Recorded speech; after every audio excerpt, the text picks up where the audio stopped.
Hello everyone, कसे आहात तुम्ही? मी सोनम, तुमचं सोनम्स रेसिपीमध्ये स्वागत आहे.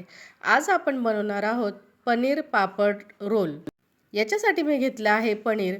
पनीर मी उभं आणि असं पातळ असं चिरून घेतलं आहे. अशा पद्धतीने मी उभे असे स्लाइस केले आहे पनीरचे. ते पनीरचे स्लाइस मी एका बाउलमध्ये टाकले आहेत. त्या बाउलमध्ये मी 1 चमचा आपला जो सॉस असतो तो घातला आहे. 1 चमचा शेजवान चटणी घातली आहे आणि थोडंसं म्हणजे अर्धा चमचा असं मी पिझ्झा मिक्स घातला आहे. पिझ्झा मिक्समध्ये मीठ असतं त्याच्यामुळे मीठ वरतून घेतलेलं नाही आहे. अगदी थोडीशी अशी कोथिंबीर आणि चीज किसून वरतून घातलं आहे. आता मी हे छान मिक्स करून घेणार आहे. हे मिक्स झालं की मी पापड घेणार आहे.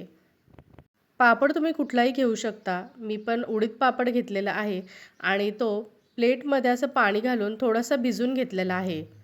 आता हा भिजवलेला पापड मी एका प्लेटमध्ये घेणार आहे.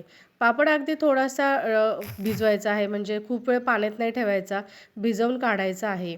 आणि जे आपण पनीरचं मिक्सचर केलं होतं ते मी याच्यामध्ये घातलं आहे. पनीर घेतलं आहे आणि वरतून थोडासा मसाला वगैरे पण तिथं टाकला आहे आणि वरतून पुन्हा चीज घातलं आहे. आता मी याला मैदा भिजवून त्याचं पीठ तयार केलं होतं, म्हणजे कोरडं असं पीठ घेऊन थोडंसं पाणी टाकून घेतलं होतं. आता मी 4 बाजूला मैद्याचं पीठ लावून ह्याचा छान असा रोल करून घेतलेला आहे. अशा पद्धतीने चारही बाजूने त्याला पूर्ण पॅक करून घ्यायचं आहे आणि उलट साईडने सुद्धा दोन्ही बाजू त्याच्या अशा दाबून घ्यायच्या आहेत. आणि कढईमध्ये मी आता तेल गरम करण्यासाठी ठेवलं आहे. आपलं तेल छान गरम होऊ द्यायचं आहे. तेल गरम झालं म्हणजे अगदी असं कडकडायला लागलं की त्याच्यामध्ये आपण जो पापडचा रोल केला होता, पापड आणि पनीरचा रोल, तो मी याच्यामध्ये घातला आहे. दोन्ही बाजूनी अगदी छान असं तळून घ्यायचं आहे. अगदी असं छान तळून झाला की आपला हा पनीर पापड रोल तयार झाला आहे.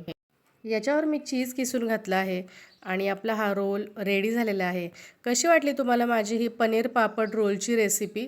जर आवडली असेल तर प्लीज चॅनलला लाईक करा, शेअर करा आणि सबस्क्राईब करा. Thank you.